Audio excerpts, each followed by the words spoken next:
He was born a prince of the blood, a general of the imperial cavalry, and a potential heir to the most powerful throne in Europe. Yet he died a commoner, stripped of his titles, banned from his own home, and buried in a simple provincial grave under a fake name. His name, Archduke Ferdinand Karl. How did a man born to command empires willingly erase himself from history for the sake of a single wedding ring? Vienna, 1868. It is the capital of the Austro-Hungarian Empire, a sprawling multi-ethnic mosaic of 50 million people. It is a city of waltzes, of coffee houses, of rising intellect. Freud is a boy here. Klimt is a child. The air is thick with the smell of brewing coffee, horse manure, and old money. The exterior of the Hofburg Palace. It is massive, imposing, a fortress of stone disguised as a palace. Guards stand motionless. But inside the Hofburg Palace, the music of the streets stops. Here, the air is stale. Here, time does not move forward. It circles endlessly around one man. A portrait of Emperor Franz Joseph I. He is young but already looks stern. He sits at a desk surrounded by piles of paperwork. Emperor Franz Joseph I, the old man of Europe, even when he was young. He ruled his empire not with inspiration but with administration. He viewed himself as the first bureaucrat of the state. He woke at 4 a.m., stood at a standing desk, and signed documents until nightfall. For Franz Joseph, the empire was not a nation. It was a family estate, and the members of the Habsburg family were not people. They were employees of the crown. They were chess pieces. We see a painting of Archduke Karl Ludwig. He is a man with a distinct Habsburg lip, looking pious and severe. On December 27, 1868, a third son was born to the emperor's younger brother, Archduke Karl Ludwig. Karl Ludwig was a man of intense, almost fanatical religious devotion. While the emperor worshipped the state, Karl Ludwig worshipped the church. He was a conservative reactionary who loathed the modern world. He hated liberalism. He distrusted the parliament, and he raised his children in an atmosphere of stifling piety. A painting of Princess Maria Annunziata of Bourbon Two Sicilies. She looks frail, pale, and incredibly sad. The mother was Princess Maria Annunziata of Bourbon Two Sicilies. Known for her delicate beauty and her fragile health, she was a woman already fading away. She bore Karl Ludwig 4 children in rapid succession, destroying her body in the process. The baby was named Ferdinand Karl Ludwig Joseph Johann Maria, a heavy name, a name loaded with ancestors. But from his first breath, Ferdinand Karl was the third one. In the nursery of the archdukes, a hierarchy was already forming. There was the eldest, Franz Ferdinand, moody, sickly, sharp-tongued, and destined for greatness. There was the second, Otto, the handsome Otto, golden-haired, charismatic, the favorite of everyone, yet wild and uncontrollable. And then there was Ferdinand Karl, the observer, the quiet soul.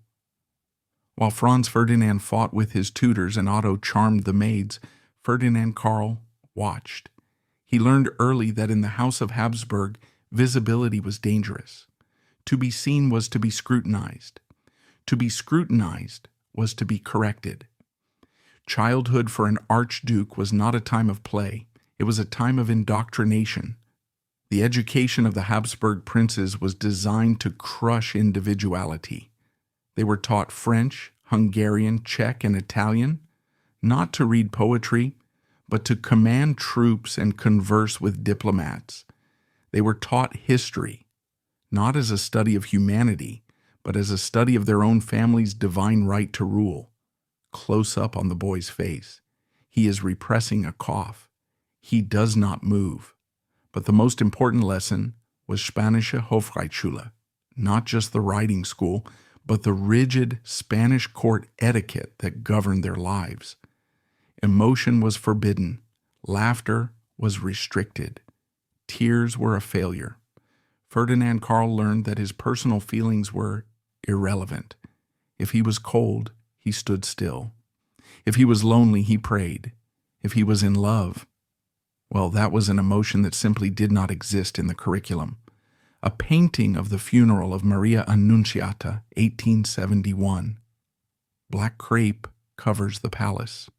The young boys are dressed in black.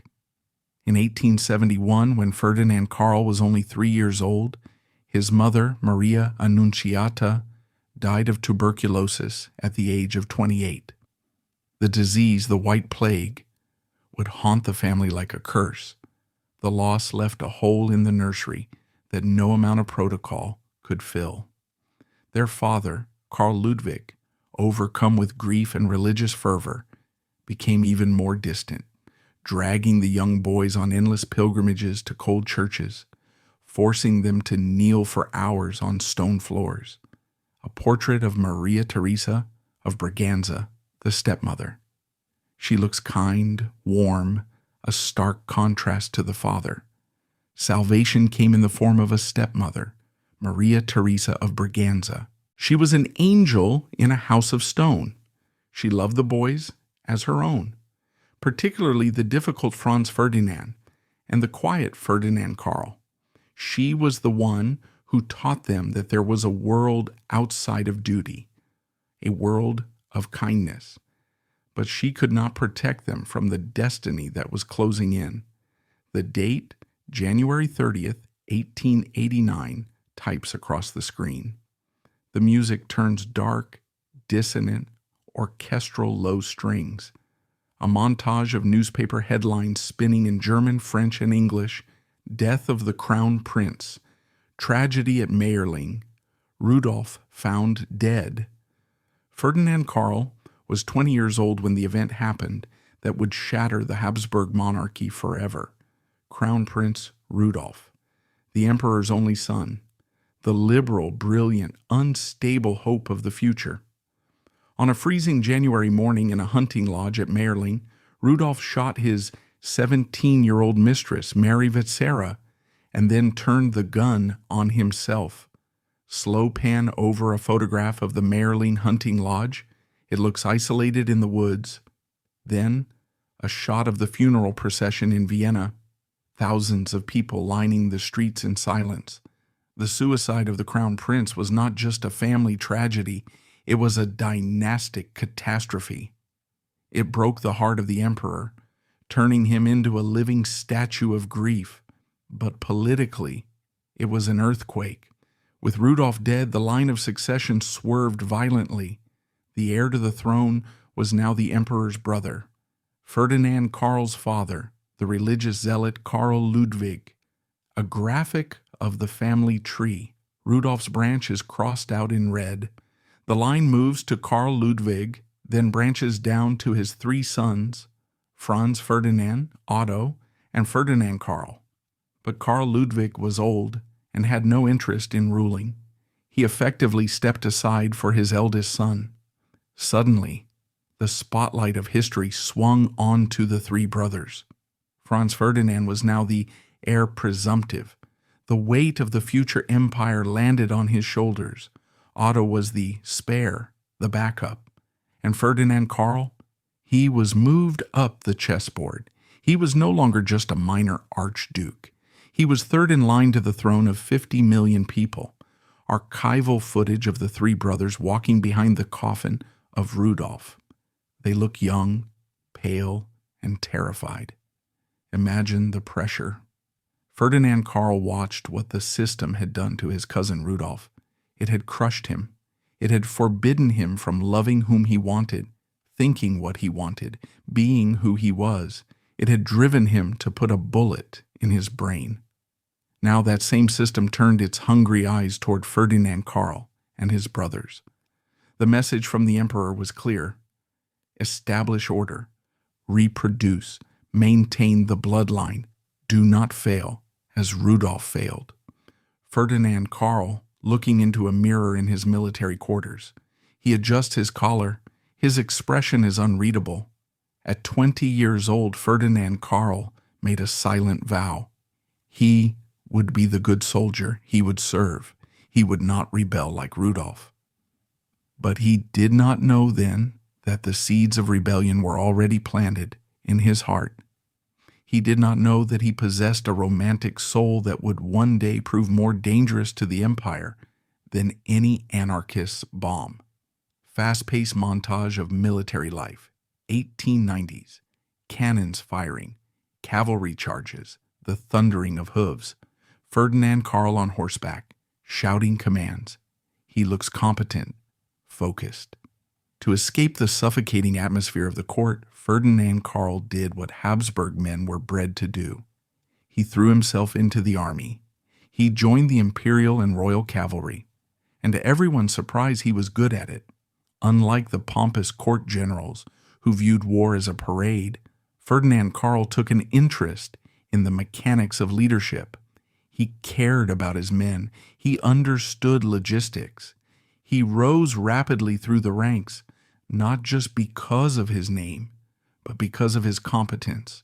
A scene of officers' mess hall, smoke, wine, laughter. Ferdinand Karl sits slightly apart, smiling but not fully participating in the debauchery. But the army was also a world of rigid caste systems. The officer corps was dominated by the aristocracy. They drank, they gambled, they visited brothels. His brother Otto, the beautiful Archduke, became legendary in these circles.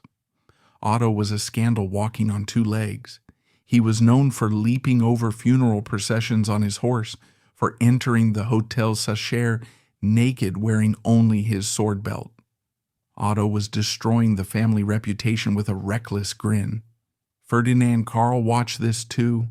He saw the emptiness of Otto's hedonism. He saw that rebellion through vice was just another form of slavery.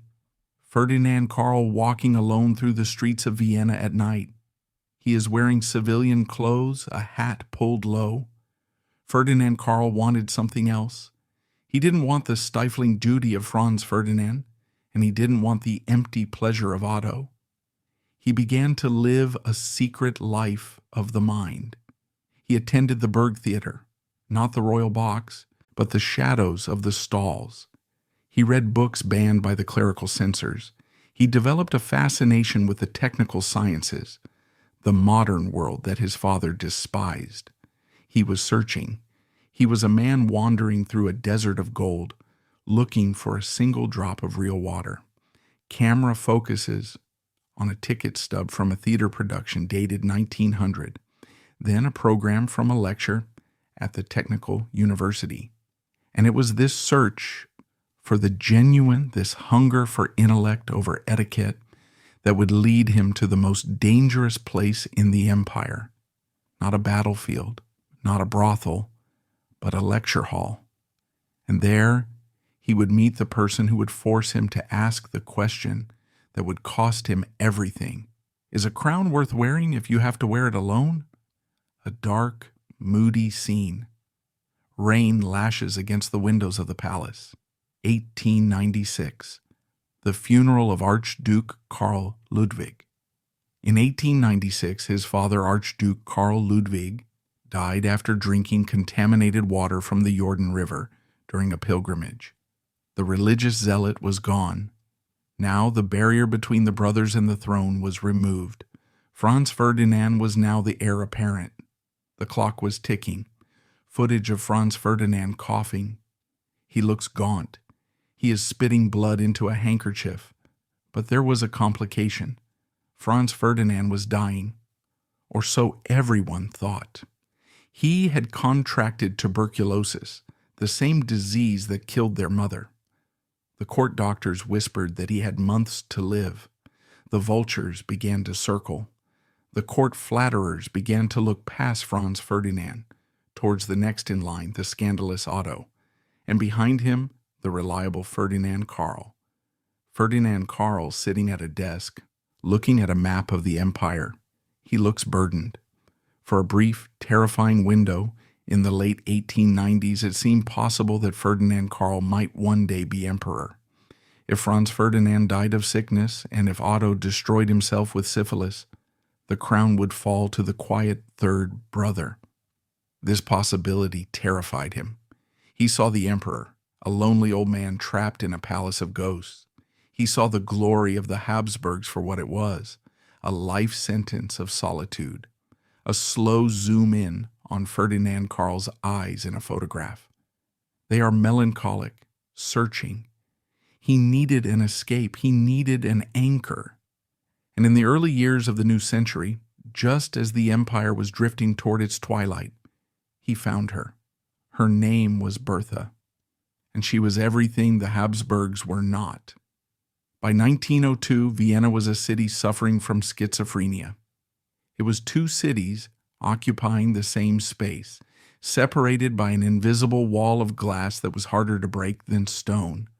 On one side was the Vienna of the emperor, the old Vienna, a world of Spanish etiquette, where your worth was determined by how many quarterings were on your coat of arms, a world where time had stopped in 1750. On the other side was the new Vienna, the Vienna of Freud, of Mahler, of Klimt. It was the city of the Bildungsbürgertum, the educated middle class. Here, rank didn't matter.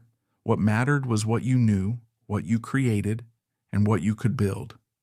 Archduke Ferdinand Karl lived in the old Vienna, but his soul belonged to the new, while his brother Otto was drinking himself into oblivion in the nightclubs, and his brother Franz Ferdinand was hunting tigers in India to escape his anger. Ferdinand Karl stayed in the city, but he began to drift. He was drawn to the technical sciences. He was fascinated by the new world of engineering, mathematics, and logic, things that were clean, predictable, and honest, things that were the opposite of the lying, whispering court. It was this intellectual curiosity that led him to the circle of Emanuel Zuber. Professor Zuber was a giant of the new Vienna, a mathematician, a statistician, a man of pure logic. He taught at the Technical University. He was everything the Habsburgs were not, self-made, rational, and modern. And he had a daughter, Bertha Zuber, born in Prague, raised in Vienna. She was the product of the finest bourgeois education. She could discuss literature, she understood mathematics, she spoke multiple languages. But in the eyes of the imperial court protocol, she was a biological non-entity. To the Lord Chamberlain of the Habsburg court, a woman without a title was invisible. She could not curtsy to an archduchess. She could not sit at a dinner table with an archduke. She did not exist. History does not record the exact words of their first conversation. Was it at a charity gala, a theater reception, or perhaps a chance encounter facilitated by his interest in her father's work? What we do know is the chemistry. Ferdinand Karl was accustomed to women who were bred to agree with him. Archduchesses were raised to be decorative, pious, and silent. Bertha was different. She spoke to him, not as a subject to a prince, but as a mind to a mind.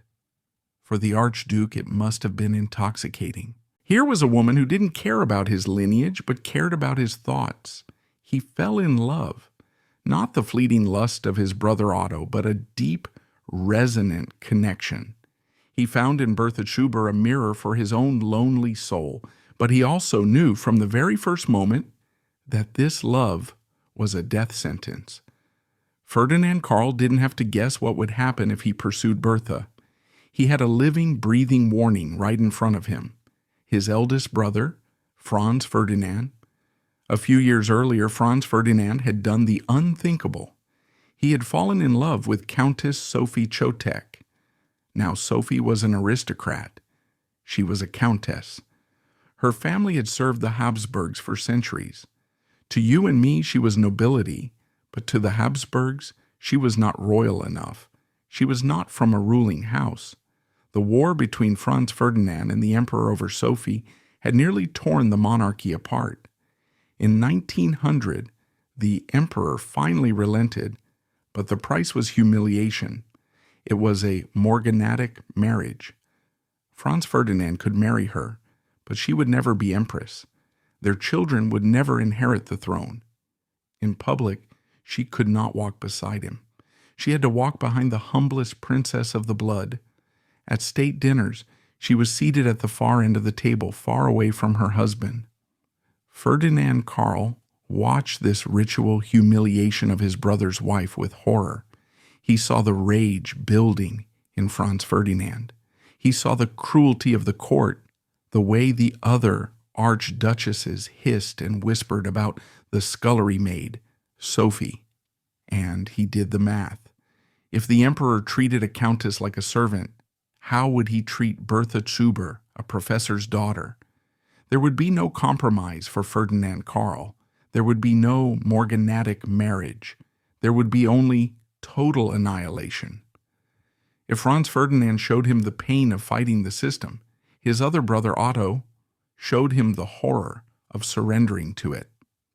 Otto had done what he was told. He had married the correct woman, Princess Maria Josepha of Saxony. It was a perfect, equal, dynastic match, and it was a disaster. Otto hated his pious wife. He hated the constraints. He rebelled through self-destruction. By 1906, the beautiful Archduke was rotting alive. Syphilis, the French disease, was eating him. He lost his nose. He had to wear a prosthetic rubber mask to hide the decay of his face. He lived in agony, hidden away from the public eye, a monster created by his own excesses. Ferdinand Karl visited his dying brother. He saw the result of a loveless royal life. Otto had the titles. Otto had the correct marriage. And Otto died screaming in the dark. The lesson was burned into Ferdinand Karl's mind. Compliance leads to death. Rebellion leads to pain. But there was a third path, a path of deception. For nearly 5 years, Ferdinand Karl and Bertha lived in the shadows. He built a compartmentalized life. In the morning, he was the inspector general of the cavalry, reviewing troops, saluting the emperor, playing the part of the stony Habsburg prince. But the moment he could slip away, he shed the skin of the Archduke. He became simply Ferdinand. They met in safe houses. They traveled separately to remote spas. They communicated through trusted intermediaries. It was a romance fueled by the thrill of danger, but anchored in domestic peace. With Bertha, Ferdinand Karl experienced something no Habsburg was supposed to have: normalcy. She didn't want his crown. She wanted his happiness. She nursed him when he was ill. She listened to his frustrations about the army's outdated tactics. She was his intellectual partner, but secrecy is a heavy burden. A man cannot serve two masters, and he cannot live two lives forever. By 1908, the pressure was mounting. The emperor was 78 years old. The succession was unstable. Franz Ferdinand's children were barred from the throne. Otto was dead. Otto's son, young Archduke Karl, was a child. Ferdinand Karl was technically the reserve heir, the spare tire of the monarchy. The state needed him to marry a princess, to produce a pure heir, to do his duty. The whispers began. The matchmaking ants of Europe were circling. Names of princesses were being floated. Ferdinand Karl realized he was running out of time. He had to make a choice. He could leave Bertha, marry a stranger, and become a miserable, dutiful cog in the machine like his father. Or he could commit the ultimate treason. He didn't choose suicide like Rudolph. He chose life. But to choose life, he had to kill his public self. In the summer of 1909, he told Bertha to pack her bags. They were going to Switzerland, not for a holiday, but for a revolution of two. Switzerland, the haven of exiles, spies, and lovers. On August 15th, 1909, they arrived in Schur. Ferdinand Karl had arranged everything with the precision of a military operation. He knew that, under Catholic canon law, a marriage was valid if performed by a priest, regardless of the emperor's permission. The church law and the house law were in conflict, and he exploited that loophole. There were no crowds, no flags, no God save the emperor. Ferdinand Karl, aged 40, Bertha, aged 30. They stood before God and exchanged vows. With that simple "I do," Ferdinand Karl signed his own political death warrant. He knew that the moment the emperor found out, it would be over. But here's the twist. He didn't tell the emperor, not yet. Ferdinand Karl decided to play a dangerous game. He returned to Vienna. He put his uniform back on. He resumed his duties as an archduke. He was a married man pretending to be a bachelor prince. He was hiding a wife in the bourgeois district while commanding the emperor's cavalry. For 2 agonizing years, he kept the secret. It was a high-wire act performed over a pit of lions. Every letter could be intercepted. Every servant could be a spy. But in Vienna, the city of whispers, no secret stays buried forever.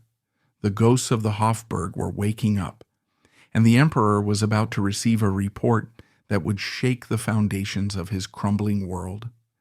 In Vienna, privacy was a myth. The city was a whispering gallery, where the walls had ears and the servants had loose tongues. For 2 years, Ferdinand Karl had managed the impossible. He had kept his marriage to Bertha a secret from the old man in the Hofburg. But secrets in the Habsburg monarchy were like cracks in a dam. Eventually, the pressure becomes too great. It wasn't a grand public scandal that exposed him. It was the slow, bureaucratic grind of the surveillance state. The emperor's secret police, led by the meticulous Colonel Hranielovich, noticed irregularities. Why was the Archduke refusing suitable marriage matches from foreign courts? Why was the Inspector General of Cavalry spending so much time in a modest bourgeois apartment in the 4th District? Why were there letters addressed to Frau Burg in his handwriting? In late 1911, the dossier landed on Franz Joseph's desk. The emperor read it in silence. He did not scream. He did not throw the paper. He simply froze. To Franz Joseph, this was not just disobedience, it was a mutiny. His nephew, a general, a Habsburg, had lied to his face for 2 years. The betrayal cut deep, but the retribution would be swift. The summons was brief. His imperial and royal apostolic majesty commands the presence of Archduke Ferdinand Karl. No date, no topic, just immediately. Ferdinand Karl knew what this meant. There is a specific terror in being summoned by the emperor when you are guilty. He knew the game was up.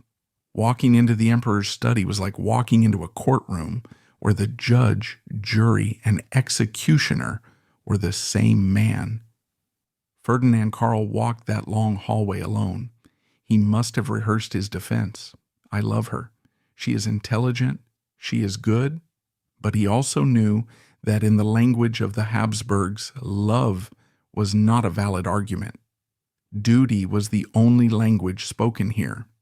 The confrontation between the 81-year-old emperor and his 43-year-old nephew is one of the great unwritten scenes of history. No stenographer was present. But based on the outcome and the accounts of court insiders, we can reconstruct the devastation. The emperor likely didn't ask why. He asked how. How dared he pollute the bloodline? How dared he marry a middle-class woman without permission? How dared he violate the house laws of 1839? Franz Joseph saw himself as the guardian of a sacred flame. By marrying Bertha, Ferdinand Karl hadn't just made a personal choice. He had, in the emperor's eyes, spat on the graves of his ancestors. Ferdinand Karl defended Bertha. He reportedly told his uncle that she was noble in spirit, if not in blood. He argued that the times were changing, that the monarchy needed to connect with its people, not isolate itself in an ivory tower. But he was talking to a wall. Franz Joseph was a man of the 19th century trying to hold back the 20th. He looked at his nephew and saw only weakness. The emperor delivered his verdict. It was an ultimatum, cold and absolute. There were no negotiations. There was no morganatic compromise like Franz Ferdinand had achieved. That mistake would not be repeated. The choice was binary. Option 1, annul the marriage immediately. Send Bertha away. Do penance in a monastery. Resume his duties. Option 2, civil death. Civil death. It meant being erased while you were still breathing. If he stayed with Bertha, he would lose his rank in the army. He would lose his income. He would lose his place in the succession. He would be banned from the court. He would be stripped of his name. He would no longer be a Habsburg. It was a test. The emperor was certain that Ferdinand Karl would fold. After all, who gives up an empire for a woman? Who gives up the most exclusive club in the world to become a nobody? The emperor waited for the apology. He waited for the submission, but the apology never came. In a moment of quiet, shattering defiance, Ferdinand Karl reached for his sword belt. He laid his weapon on the emperor's desk. Then he removed the golden fleece, the highest order of chivalry in the empire. He looked his uncle in the eye and said, "I cannot give her up. She is my wife." With that gesture, Ferdinand Karl committed suicide as a royal. The emperor turned his back. The meeting was over. The nephew he had known was gone. In his place stood a stranger. Ferdinand Karl walked out of the study. He walked out of the Hofburg. He walked out of history. The machinery of the state moved instantly to dismantle him. Within days, the official decrees were signed. His name was struck from the army list. His appanage, the royal income, was cut off. He was expelled from the family statute, but the most painful cut was the name. The emperor forbade him from using the name Habsburg. He was not even allowed to call himself von Habsburg. He needed a new identity. He chose Ferdinand Burg. It was a pseudonym he and Bertha had used during their secret travels. Burg means castle, a cruel irony, a memory of the home he was leaving behind. He was now Mr. Burg, a private citizen. When he returned to Bertha that night, he was unemployed and disgraced. He had traded a kingdom for a quiet life. Most men would be crushed by such a fall, but accounts suggest that Ferdinand Karl felt something else entirely: relief. The mask was off, the weight was gone. They could not stay in Vienna. The emperor's presence was too overwhelming, the social ostracism too painful. Former friends crossed the street to avoid greeting them. So, like refugees of luxury, they packed their bags and headed west. They settled in Munich, in the Kingdom of Bavaria. In Munich, they tried to build a normal life. They bought a house, they attended lectures, they walked in the English garden. For a brief moment, it seemed like they had won. They had escaped the gilded cage, but you cannot simply resign from your bloodline.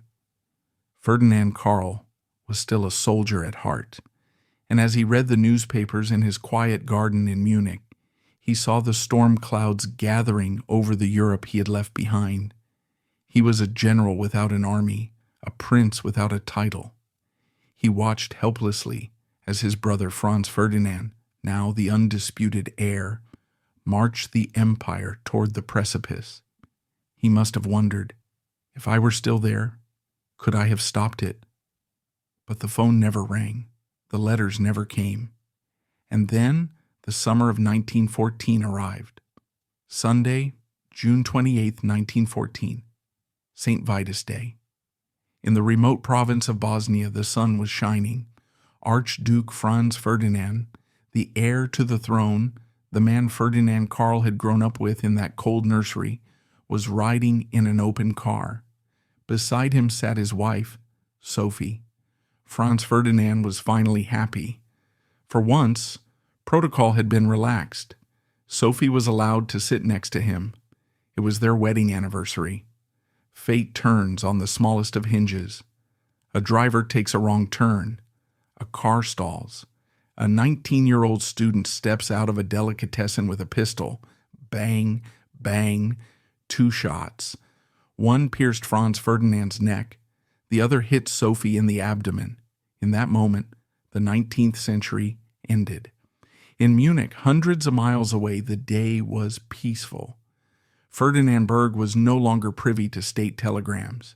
He did not have a red telephone on his desk. He likely heard the news the way the common people did, from a shout in the street or a special edition newspaper being waved by a boy on a corner. Imagine the shock. This wasn't just a political assassination. This was his brother, the brother who had fought with him, who had warned him, who had suffered under the same cruel system. Franz Ferdinand was dead. Otto was dead. Of the 3 brothers who had stood behind Rudolph's coffin 25 years ago, only Ferdinand Karl remained, and he was a ghost. There is a cruel irony here. Franz Ferdinand had died because he wanted to have his wife beside him. He had gone to Sarajevo partly to be inspected as a military leader, but mostly because in Bosnia, the strict court rules didn't apply, and Sophie could be treated like a royal. Both brothers had tried to balance love and duty. One was murdered for it. The other was exiled for it. If Ferdinand Karl expected the empire to honor his fallen brother, he was mistaken. The funeral of Franz Ferdinand and Sophie was a scandal of pettiness. The Lord Chamberlain, Alfred, Prince of Montenuovo, the man who guarded the etiquette like a watchdog, decided that because Sophie was not equal, there could be no state funeral. They smuggled the bodies into Vienna at night. They placed Sophie's coffin lower than the Archduke's and put a pair of white gloves on it, a symbol of a lady-in-waiting. Even in death, they reminded her of her place. Ferdinand Karl was not there. He was forbidden from entering Austria. He could not stand by his brother's grave. He could not comfort his orphaned nephews and niece. From his exile in Munich, he watched the Habsburg machinery humiliate the dead. It confirmed everything he believed. This was a family that valued dead rules over living blood. He must have looked at Bertha and thought, I made the right choice. They are monsters. But grief was quickly replaced by terror. Throughout July 1914, the diplomatic dominoes began to fall. Austria issued an ultimatum to Serbia. Russia mobilized. Germany backed Austria. France backed Russia. The spirit of 1914 swept through Munich. Crowds gathered in the Odeonsplatz cheering for war. They threw flowers at marching soldiers. They sang patriotic songs. The crowd saw glory. Ferdinand Karl saw logistics. He was a general of the cavalry. He knew the state of the Austro-Hungarian army better than almost anyone. He knew the rifles were outdated. He knew the artillery was insufficient. He knew the railways were disorganized. He knew that the empire was walking into a meat grinder. He was a professional soldier. His instinct was to command, to organize, to lead. He saw the disaster coming and his hands itched to hold a saber. Despite his exile, despite the humiliation, despite the name change, the patriotism of a Habsburg prince still burned in his chest. He could not sit in a garden while his country burned. In early August 1914, as the guns began to fire across Europe, Ferdinand Karl made one last, desperate attempt to return. He wrote a letter to Emperor Franz Joseph. It was not a letter of apology for his marriage. It was a letter of a soldier offering his life. Your Majesty, in this hour of supreme danger for the fatherland, I cannot remain idle. I beg you to forget the past. I ask for no rank, no title, no command. I only ask to be allowed to serve. Let me enlist as a private. Let me fight for Austria. I am a Habsburg. My place is at the front. He humbled himself completely. The man who had been a general offered to be a private. The man who had been an archduke offered to be cannon fodder. He handed the letter to a courier and waited. He waited. The days passed. The newspapers reported the first battles. The first casualty lists appeared. The Russian steamroller was crashing into Galicia. The Austrian army was reeling. They needed every man. They needed experienced officers desperately. Surely the emperor would put survival above protocol. The response was not just a no. It was a silence so loud it deafened him. The emperor did not deign to reply personally. A functionary informed Hofburg that his services were not required. The army had no place for him. He was considered a distraction, a liability, a non-person. This was the final nail in the coffin. When they stripped his titles, he survived. When they took his income, he survived. But when they told him he was useless, when they told him that the empire would rather die than accept his help, something inside him broke.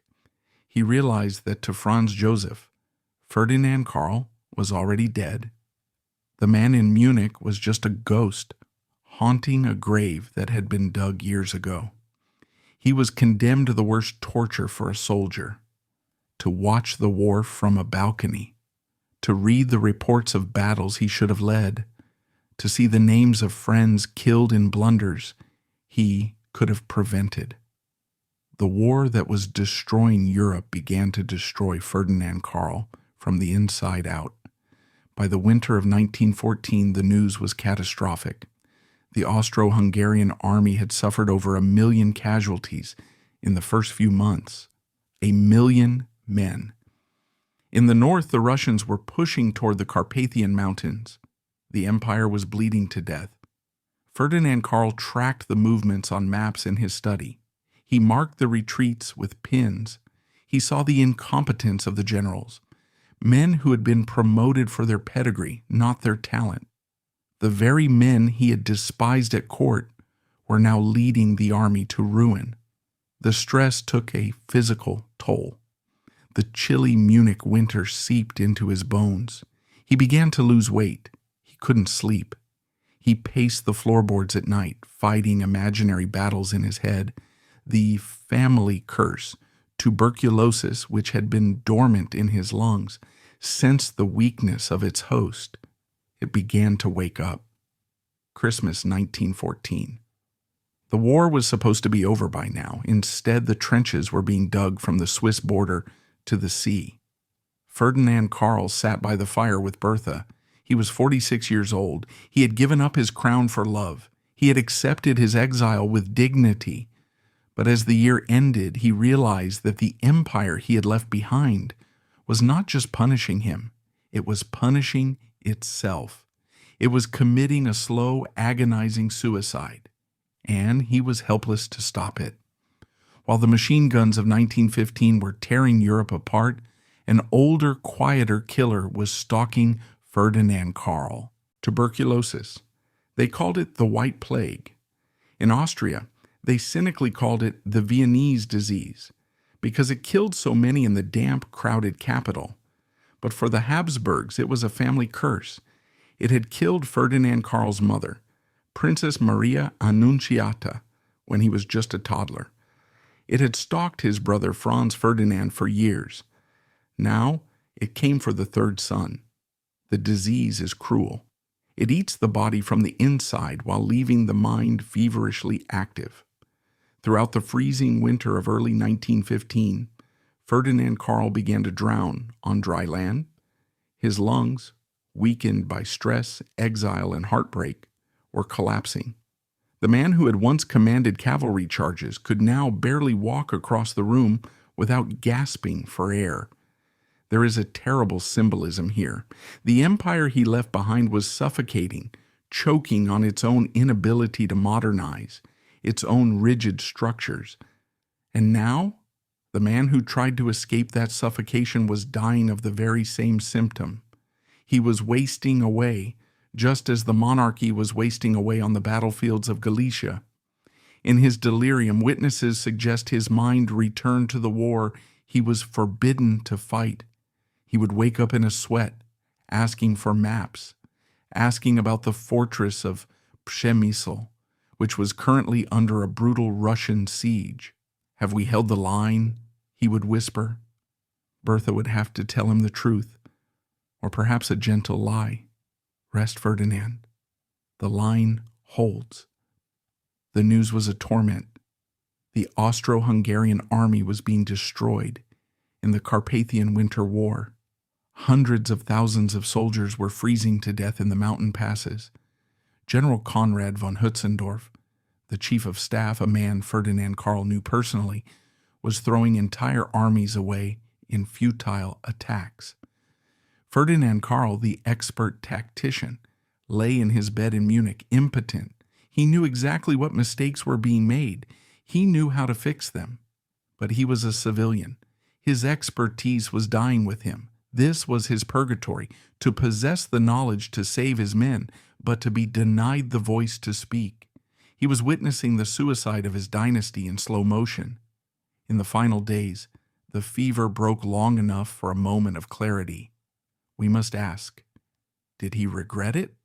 Lying there, stripped of his titles, banned from his home, dying in exile while his family ruled an empire. Did he wish he had stayed an archduke? There is no record of regret. If he had stayed an archduke, he would be at the front, perhaps commanding an army. He might be a hero. He might be alive. But he looked at Bertha, the woman who had stayed by his side through the scandal, the exile, and the illness, and he knew the truth. The empire was an illusion. The titles were dust. This, the warmth of a hand, the truth of a shared life, was the only reality that mattered. He had traded a crown of thorns for a crown of roses. The roses had withered quickly, but at least they had been real. He told her, "I have no complaints except that our time was too short." On March 12th, 1915, the world was screaming. In France, the British and Germans were slaughtering each other at Neuve-Chapelle. In the east, the Russians were breaking the Austrian lines. Thousands of men died that day, their names destined to be carved onto village war memorials across the continent. But in Munich, one man died in silence, Ferdinand Burg, aged 46. He did not die for the emperor. He did not die for the fatherland. He died as a private citizen. The archduke was gone. The rebel was at rest. The telegram reached Vienna swiftly. Ferdinand Burg is dead. How did the emperor react? Did he weep for his nephew? Did he feel a pang of guilt for rejecting the dying man's offer to serve? Franz Joseph reportedly took the news with the same icy detachment he applied to everything else. To the emperor, Ferdinand Karl had died in 1911, the day he renounced his titles. The death of Herr Burg in 1915 was merely a clerical footnote. There would be no court mourning, no flags at half-mast, no masses in St. Stephen's Cathedral. The order was given, the family would not attend. He was denied his place in the Kapuzinergruft, the imperial crypt where his ancestors slept in bronze sarcophagi. He was even denied a military funeral. The general of the cavalry was to be buried like a shopkeeper. Bertha was alone, but she was determined. If Vienna wouldn't honor him, she would. She took his body south to the Tyrol, to the town of Meran. It was a place they had loved, a place of fresh air and mountains, far from the suffocating court. The burial was heartbreakingly modest. There was no 21-gun salute, no muffled drums, just a priest, a widow, and the earth. As the coffin was lowered, the irony was complete. The man who could have been King of Hungary, King of Bohemia, and Emperor of Austria was buried in the mud of a provincial town, under a name that wasn't really his. But there was dignity in this obscurity. Ferdinand Karl had escaped. The Habsburgs were trapped in their dying empire, bound by chains of duty and blood. They were marching toward a cliff. Ferdinand Karl had stepped off the path. He was dead, yes, but he was free. Ferdinand Karl was the first of the final dominoes to fall. Within a year of his death, the old Emperor Franz Joseph would finally die after 68 years on the throne. The crown would pass to young Archduke Karl, Otto's son, the boy Ferdinand Karl, had known, but it was too late. The rot was too deep. With Ferdinand Karl gone, the moderate intellectual wing of the family was extinguished. The military was leaderless. The monarchy was brain dead. As the empire careened toward 1918 in total collapse, one has to wonder, could Ferdinand Karl have saved it? If he had been allowed to marry Bertha and keep his rank? If he had been the one whispering in the emperor's ear instead of the warmongers? We will never know, because the Habsburgs chose purity over talent. They chose the past over the future, and in doing so, they ensured that they would have no future at all. On November 21st, 1916, 20 months after Ferdinand Karl died in exile, the inevitable finally happened. Emperor Franz Joseph I, the man who had ruled for 68 years, the man who was the living symbol of the empire, died in his sleep. He was 86 years old. He had outlived his wife, his son, and 2 of his nephews. He had buried the past, and now the past buried him. His funeral was the last great pageant of the monarchy. The plumed helmets, the golden carriages, the incense. It was a magnificent theater production performed on the edge of a volcano. If Ferdinand Karl had been alive and obedient, he would have been walking directly behind the coffin, one of the chief mourners. Instead, his place was empty. The family statute he had violated was now protecting a corpse. The rules he had broken were about to be swept away by history. The crown now passed to the last remaining heir, Archduke Karl, the son of beautiful Otto, the nephew of the murdered Franz Ferdinand, and the nephew of the exiled Ferdinand Karl. At 29, Emperor Karl I inherited a nightmare. The army was broken.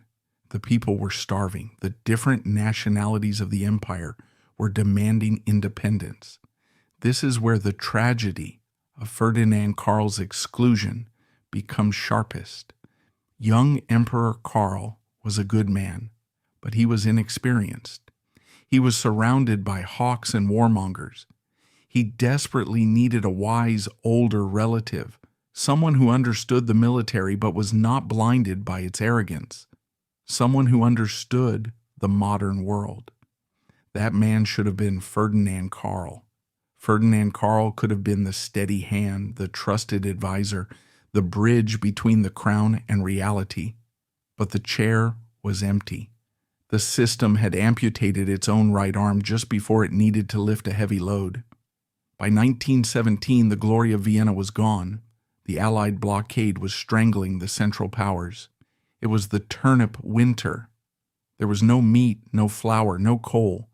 The people who had cheered for war in 1914 were now freezing in unheated apartments, boiling leather shoes to make soup.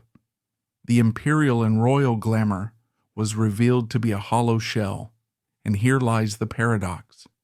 Ferdinand Karl had been stripped of his royal privileges.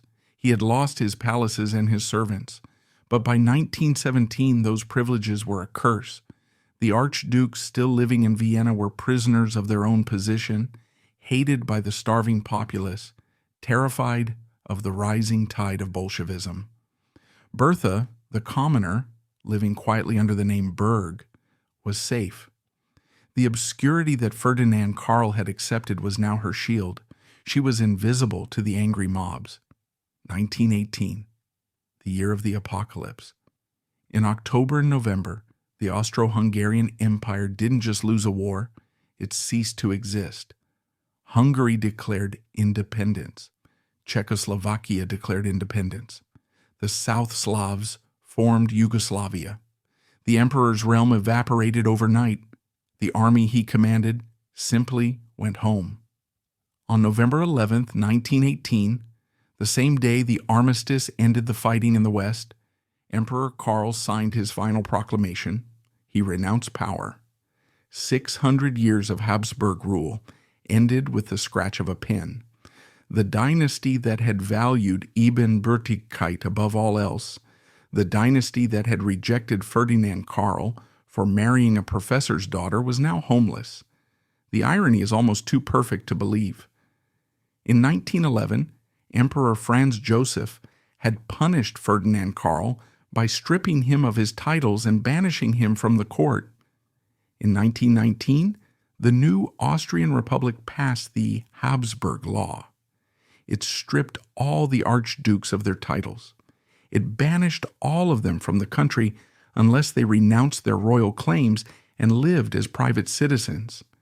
Every single member of the family was forced to become exactly what Ferdinand Karl had chosen to be, a heir, a commoner. Ferdinand Karl was the pioneer. He was the avant-garde of their destruction. He had walked into the darkness voluntarily, driven by love. His relatives were dragged into the darkness kicking and screaming, driven by history. He had been ahead of his time in the most tragic way possible. He realized before any of them that the only way to survive the 20th century was to stop being a Habsburg and start being a human being. Emperor Karl, the poor boy king, died in exile on the island of Madeira in 1922, penniless and broken at the age of 34. Bertha lived on. She carried the name Ferdinand Burg like a secret treasure. She saw the world that had rejected her crumble into dust. The palaces became museums, the courtiers became taxi drivers and waiters. The strict laws of marriage became jokes in history books. She did not gloat. She did not write tell-all memoirs to humiliate the family. She maintained a dignified silence. She knew something the emperor never understood. She knew that titles are rented, but love is owned. She and Ferdinand had owned their life, however short it was. The others had merely rented their power, and the lease had expired. The three brothers, the three potential futures of the empire. One tried to reform it and was shot. One tried to enjoy it and rotted. One tried to leave it and was erased. Their fates tell the story of a civilization that had run out of options, a civilization that had no place for reform, no place for joy, and no place for humanity. As the dust settled on the First World War, a new Europe emerged, a Europe of republics, of democracy, of chaos. The name Ferdinand Burg was forgotten. The grass grew over his grave, but the question he posed to the Habsburg monarchy remains echoing in the valleys of history. What is the point of a crown if it crushes the head that wears it? While the empire collapsed and the Habsburgs were scattered to the winds, Bertha remained. She did not vanish. She lived through the rise of Hitler, the Cold War, and the dawn of the space age, finally passing away in 1979 at the age of 100. The empire that rejected her because she wasn't worthy lasted 4 years without Ferdinand, but Bertha's love sustained her for a century. Today, the imperial crypt in Vienna is a tourist attraction. Millions of visitors descend into the cold air to gawk at the bronze coffins of the emperors. They look at the double-headed eagles and the Latin inscriptions listing titles that no longer exist. King of Jerusalem, Duke of Bukovina. It is a place of heavy, suffocating grandeur. It is a monument to death. Now travel south to Mähren. Ferdinand Karl's grave is not a tourist trap. There are no lines. There is no entrance fee. But there is something here that is missing in Vienna. Peace. Ferdinand Karl is not surrounded by the bronze weight of his ancestors. He is not crushed by the history of a dynasty. He lies under the open sky in the land he loved. In Vienna, they are defined by how they ruled.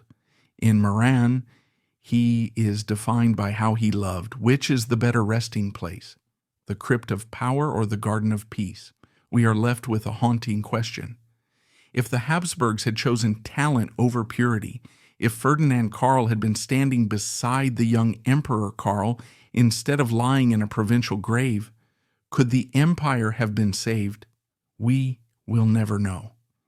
The dynasty chose the past over the future, and in doing so, ensured they had no future at all.